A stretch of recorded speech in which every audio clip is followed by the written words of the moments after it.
Unit 1, Family Life. Page 8. Getting started. Household chores. Activity 1. Listen and read.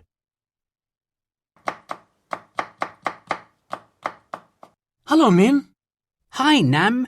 How are you? I'm going to play football at our school sports field with a few friends this evening. Are you free to join us? I'd love to, but I'm afraid I can't. I'm preparing dinner. Really? Doesn't your mum cook? Oh, yes.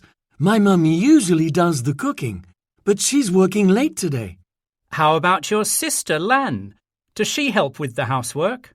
Yes, she often helps with the cooking, but she can't help today.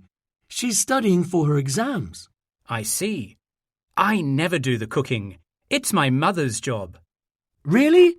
So how do you divide the household chores in your family? Mum is the homemaker, so she does the chores.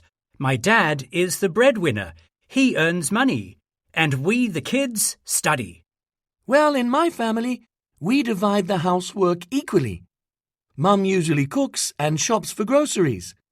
Dad cleans the house and does the heavy lifting. What about you and your sister? My sister does the laundry. I do the washing up and put out the rubbish. We also help with the cooking when our mum is busy. That sounds fair. Anyway, I have to go now. See you later. Bye. Have fun.